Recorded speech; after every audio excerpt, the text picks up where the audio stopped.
அல்லாஹ் நம்புறவங்களுக்காக மட்டும் இல்லை இந்த வீடியோ, எல்லா மதத்தினருக்காகவும். ஒரு மதத்தை இன்னொரு மதத்துக்கார மேல திணிக்கிறது இருக்கிறதுலே ரொம்ப பாவமான விஷயம்.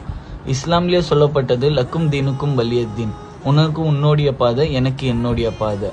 ஸோ நம்ம மதத்தை இன்னொருத்தர் மேல திணிக்கிறதுன்றது ரொம்பவே தப்பான விஷயம். இஸ்லாத்துலயும் இது போல ஆளுங்க இருக்காங்க, ஹிந்துஸ்லயும் இருக்காங்க, கிறிஸ்டின்ஸ்லயும் இருக்காங்க.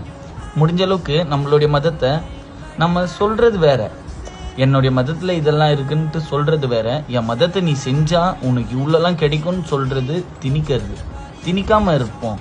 ஏன்னா ஸ்கூல் படிக்கும்போது மதச்சார்பற்ற நாடு எதுன்னு கேட்கும்போது இந்தியான்னு எழுதின என் கை, இப்போ மதத்தை அதிகமா திணிக்கிற நாடு எதுன்னு கேட்டாலும் இந்தியான்னு தான் சொல்ல தோணுது. இங்க மத அரசியல் அந்த அளவுக்கு போயிட்டு இருக்கு. முடிஞ்ச அளவுக்கு மதத்தை தன்னுடைய ஒரு வாழ்க்கை வழிமுறையா வச்சுக்கிட்டு மனுஷங்க கூட ஒரு சந்தோஷமா வாழ்வான். நீ என் சகோதரன் சகோதரி அந்த மாதிரி தான். முடிஞ்ச அளவுக்கு எந்த மதமா இருந்தா என்ன, எல்லாரும் ஒண்ணு தானே. அப்படி நினைக்கிறவங்க கமெண்ட்ல ப்ரௌட் டு பி இந்தியன்னு சொல்லிட்டு கமெண்ட் பண்ணுங்க. இந்த வீடியோ முடிஞ்ச அளவுக்கு ஷேர் பண்ணுங்க.